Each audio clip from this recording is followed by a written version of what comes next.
We really should be seeing more engagement with curriculum and industry influencing curriculum. We see that in Sweden, we see it in German countries, we see it in the Netherlands, where industry actually has some influence on that middle to senior school curriculum. They are co-delivering, they are providing the next predictive what's coming, the innovation that they're seeing in their organisations, and they're bringing some of that into the schools. I think the tech schools that we've got now, we've got the potential for that to happen with our tech schools, for industry to work with them in and design the curriculum. That's what I'd like to see happen, because I think our young people should be given that opportunity to hear from industry and to learn what's coming. And if they are switching to automotive or AI services, more of that coming into industry, then our young people need to see that in the curriculum. It needs to be reflected there. So I think the challenge is for educational institutions at every level, actually, as to how they now develop a more customised learning environment to suit particular needs of their students. I mean, we've sort of had a one-size-fits-all approach, and that's been disrupted because of this pandemic at every level, from primary school to secondary to university to TAFE. The term Year 13 is just a very broad concept at the moment.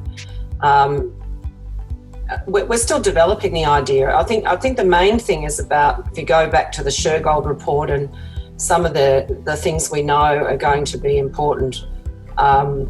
Just as Tyson said, it's not just finishing Year 12 and see you later and you're off to your course. I mean, I think we know that students are going to have to keep getting micro-credentials, they're going to have to keep getting experiences to add to this portfolio. We've talked about lifelong learning and used that phrase for a long time, but I think it's now come into relief as a complete reality. And so I would think that we would be trying to not only keep them engaged with the school, but utilise the school as a bit of a hub to keep them engaged with a whole lot of networks and possibilities.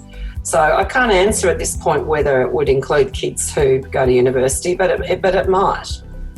The industry and education sectors have to get closer together, and what is being done by education in many cases has to sort of match what industry needs, and some of that might be more short course content that is highly industry relevant. That won't displace, it'll complement the accredited degrees and certificates, in my view.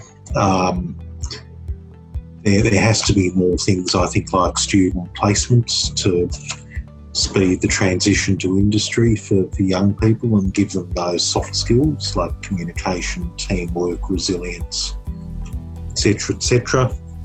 I think vocational mentoring is needed more than ever. And it's good LLEN does have a program going around that, and I know the difficulties we both had in getting initial government support for a similar program a few years ago, based on your paper.